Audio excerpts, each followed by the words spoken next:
Before we dive into the show, if you haven't yet entered my golden ticket competition, don't miss out. It is a once in a lifetime opportunity to come with me and my team to Zurich to be trained by Dr. Subio, Dr. Raj, and of course, Julie Horn and Felix and Miranda, my wife. And we're going to learn some amazing stuff. It's a transformative event and you have one shot to come. It's worth over £10,000. Make sure you click on the link and take your chance to win. This week, we're talking about lip trends. Some you may have heard of, some you may not have heard of, and the question, should you be providing them or steering your patients away?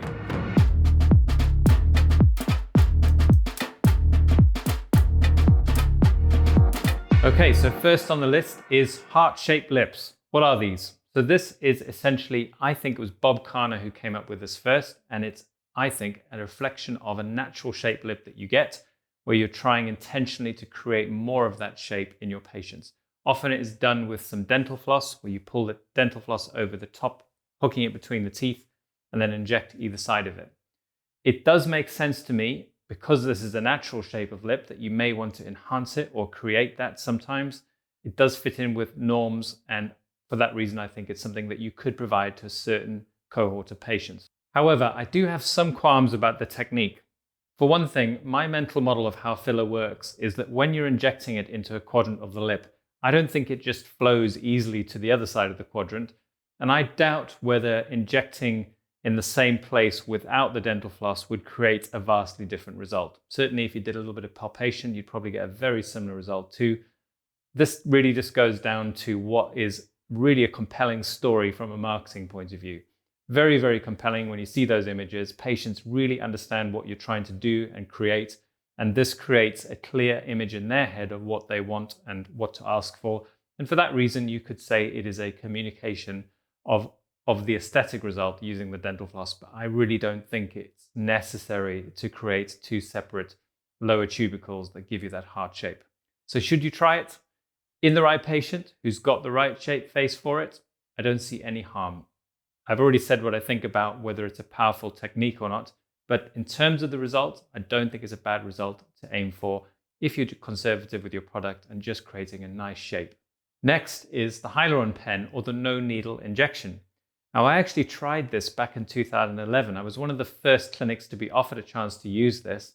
I tried it on my receptionist, my first ever employee, Andrea. And I'm really sorry about that, Andrea, because what I remember is that she got horribly bruised and didn't get a particularly nice result. And I never offered it to any of my patients. I was heavily sold by the drug reps, and I did think it was going to work. And I loved the story of being able to inject filler without causing any swelling or needle type injuries. But that I did not find to be true in the event of actually trying it. So why do people want this treatment? Well, it is a compelling idea if you're afraid of needles that you can have your lips filled without a needle. The problem is that the replacement for the needle is a high velocity jet of filler that is less targeted than the needle itself. The amount of energy that you need to put into a blob of hyaluronic acid to fire it through the skin is significant, and that causes trauma to the capillaries. What is more, I believe it is much less controllable because you end up with filler at different levels. Sometimes it goes a little bit deeper. Quite often it's probably more superficial than the injection. So the filler is nearer the surface, then you're more likely to have lumps. You're going to require a massage, and you absolutely still will get bruising and swelling no matter what they tell you about not causing trauma. You cannot fire gel through someone's lip without causing trauma. It's just inherent with how this product goes in. It's a high energy procedure, and that causes trauma. So if you're a patient considering this, don't expect it to be painless and no side effects, which is how I've seen it advertised so many times. That is complete nonsense. A good saying that you might remember, if you ever see anyone saying no side effects, there are no effects without side effects. Everything that works will also cause potential side effects.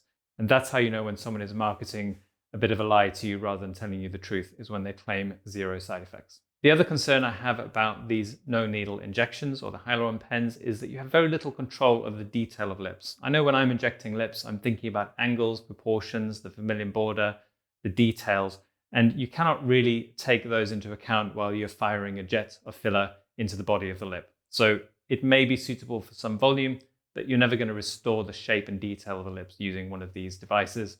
And there's a big limitation there for patients. The next technique is keyhole lips. Now this is similar to the heart-shaped lips, but the idea being that that you create a little space in the lips when the person is resting. Now, I have to admit to being relatively confused by this. The first time I saw it, I didn't understand what was beautiful about it. I now think that the reason it's intriguing is that it is associated with very full lips. If your lips are very full during youth, you're more likely to have a structure that is so strong that you leave a little area that doesn't close properly. I remember at school, one of my friends had a little space in his lips and he used to whistle, but you couldn't tell it was him whistling. So he used to do this to wind up the teachers. And we used to find it really funny, but he'd sit in class making this whistle, but when you looked around, you couldn't see who was doing it. So that's one of the small reservations I have about creating this hole in people's lips. Do you want to create a whistle? Is it a good idea that there's always an empty space there? It's meant to seal nicely. I don't know. But the thing that people want, I think, is fuller, more voluptuous lips, which they associate with that hole. It's not necessarily the hole itself that is sexy. And in fact, I've seen cases where it just looks odd. So be very careful just aiming for such a specific thing. You're effectively aiming for the hole, not the donut, if you know what I mean. And that is not necessarily a good way to design treatments. We want to be looking at the overall face and aiming for great shape and not the hole. So should you try it? If a patient already has that shape and there is a small hole, you could say, yes, you might be able to have the keyhole lip look. But personally, I don't think it's a good goal in the consultation, and I would be making my patients think more broadly about the shape and the volume and the details of their lips. And if they get a little hole there, it can be a side effect that makes them happy, but I would rather not aim for it as a primary goal in my consultations. Next, we have the devil lips. So this result went viral a couple of years ago, and it involves injecting the lips with vertical injections aggressively to create additional peaks in the lip. Now, there is one thing I find interesting about this, which it shows you how powerful a vertical injection is at everting the lip. But it's obviously not compatible with being a medical injector. Now, it's important, if you're a medical person, that you understand that our goal always has to be compatible with the patient's health. And by the time you're creating devil-shaped lips, you are well into the realm of body modification, which is not compatible with being a medical professional. So there is no way I would recommend any of you do this procedure, and I would never do it for any money in the world because I believe it's unethical. That doesn't mean that people don't want it or that some people are even happier with it, but it's an unethical thing from a medical perspective to do. But it is interesting. Isn't it interesting how much power filler can have when injected in a certain way? The final way to analyze this technique is just to think about why people would actually want this. Now, in my mind, body modification is a reasonable thing for people to do if it brings them joy. I think it meets the psychological need for differentiation and for variety. But like I've already said, not something you can do with a medical hat on. But it's about people trying to differentiate themselves. We all do it in different ways. I don't hold it against people. I just can't do it as a doctor.